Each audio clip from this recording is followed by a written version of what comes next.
Assalamualaikum warahmatullahi wabarakatuh. Halo teman-teman, perkenalkan nama saya Yaumil Apa dengan NIM 4522302. Pada video kali ini, saya akan menjelaskan tentang manajemen kredit. Baik, untuk pokok-pokok bahasan yang akan saya jelaskan pada inti materi hari ini yaitu ada 8 pokok bahasan yang akan saya jelaskan hari ini. Baiklah, kita langsung saja ke pokok bahasan yang pertama, yaitu pengertian kredit. Teman-teman, apakah Anda tahu maksud dari gambar tersebut? Dari gambar tersebut, seorang teman meminjam uang kepada teman-temannya yang lain, dan teman tersebut janji akan mengembalikannya di esok hari. Nah, prinsip itulah yang jadi dasar kredit.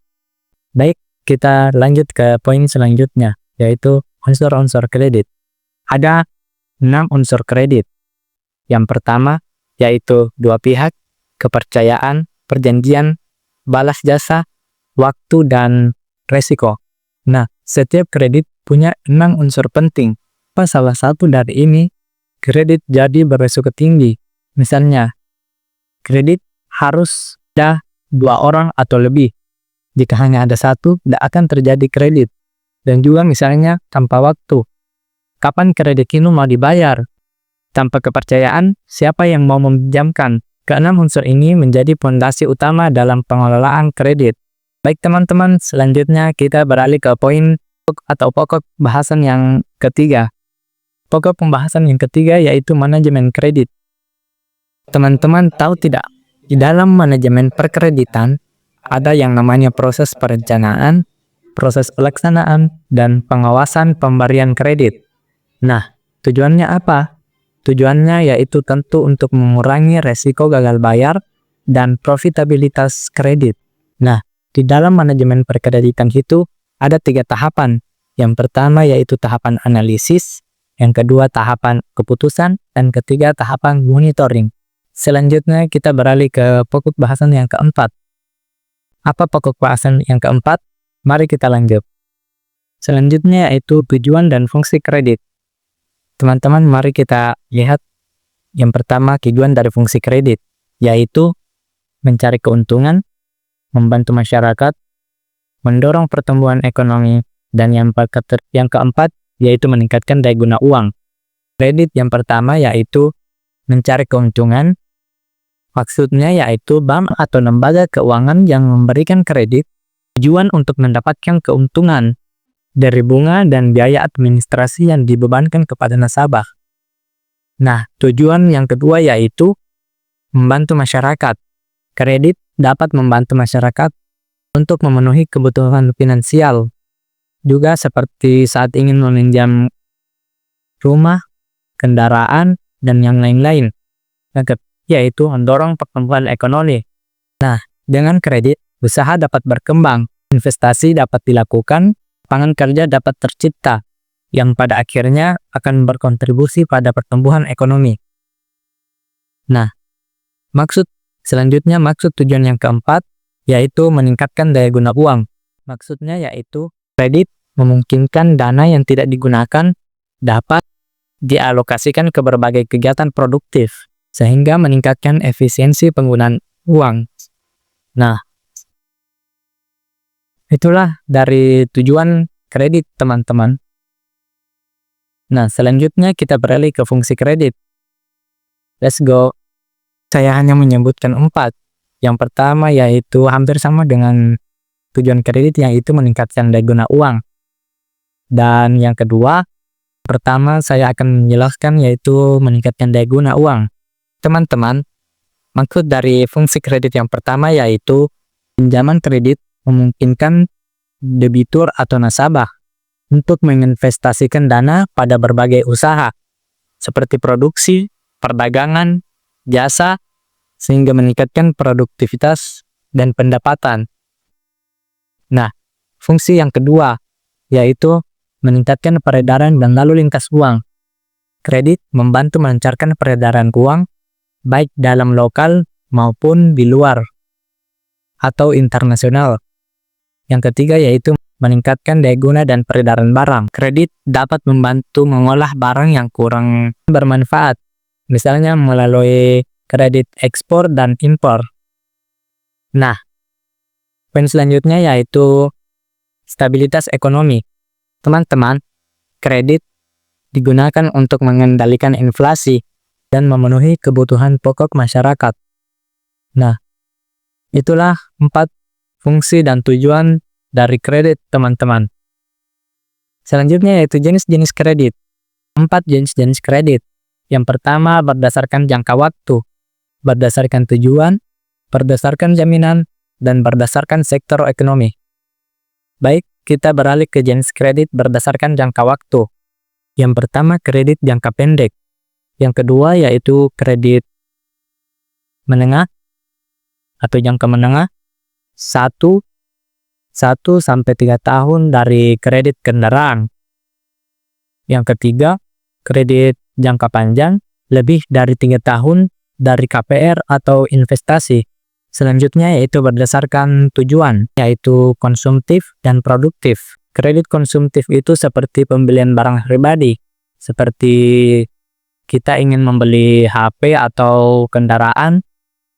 Dan yang kedua yaitu kredit produktif, yaitu saat kita ingin melakukan usaha atau melakukan investasi. Yang ketiga yaitu berdasarkan jaminan, yaitu kredit dengan agunan dan kredit tanpa agunan. Contoh dari kredit dengan agunan yaitu dijamin aset, seperti rumah atau tanah. Kalau kredit tanpa agunan, kita tidak perlu jaminan, tetapi bunganya yang sangat tinggi. Selanjutnya berdasarkan sektor ekonomi. Yang pertama yaitu perdagangan, yang kedua pertanian, yang ketiga industri, dan keempat konstruksi. Baik teman-teman, itulah tadi jenis-jenis kredit yang dapat kita ketahui. Baik teman-teman, selanjutnya kita beralih ke pembahasan yaitu jaminan kredit. Di sini saya hanya menyebutkan 4. Yang pertama yaitu tanah dan bangunan, yang kedua kendaraan bermotor, yang ketiga deposito atau tabungan, dan yang keempat yaitu emas atau surat berharga. Teman-teman, kenapa tanah dan bangunan dijadikan sebagai jaminan kredit? Karena jaminan tersebut merupakan jaminan yang paling umum digunakan oleh masyarakat, dapat dibuktikan dengan sertifikat kepemilikan atau SHM. Nilainya sangat tinggi dan stabil, dan jika kredit macet bisa dijual melalui proses hukum. Nah, selanjutnya kendaraan bermotor. Kenapa kendaraan bermotor? Kendaraan bermotor ini biasanya digunakan dalam kredit menengah, seperti kredit kendaraan atau modal usaha kecil. Nilainya fluktuatif, tergantung usia dan kondisi kendaraan kita. Yang ketiga yaitu deposito atau tabungan. Itu simpanan kita di bank yang dijadikan sebagai jaminan. Sangat liquid. Apa artinya? Yaitu sangat mudah dibayar. Sangat mudah dicairkan jika terjadi gangguan atau gagal bayar. Dan deposito atau tabungan ini sering digunakan dalam kredit jangka pendek.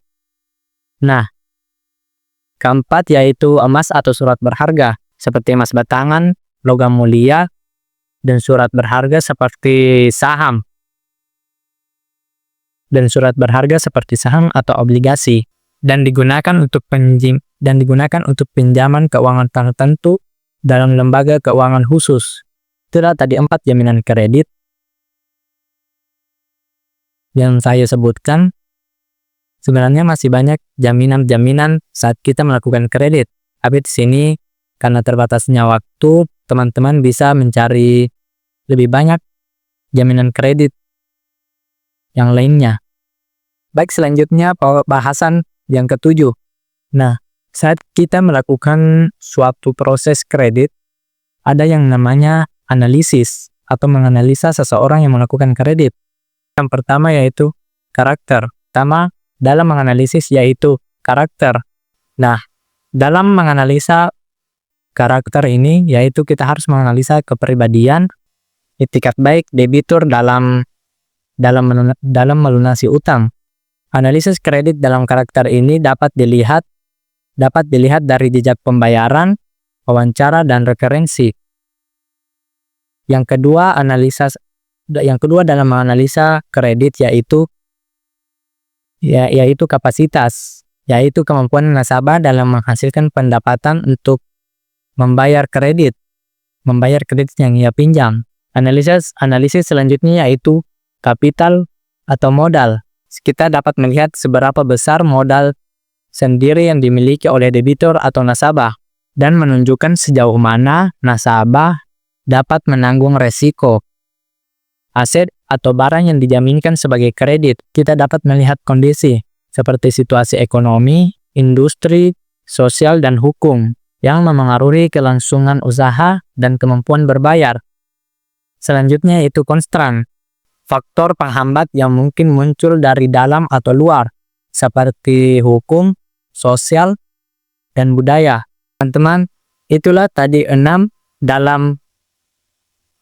cara kita dalam menganalisa seseorang yang ingin melakukan kredit.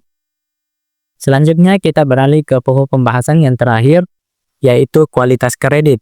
Di sini saya menyebutkan 5, yang pertama yaitu lancar, DPK, kurang lancar, diragukan, dan macet. Baik kita langsung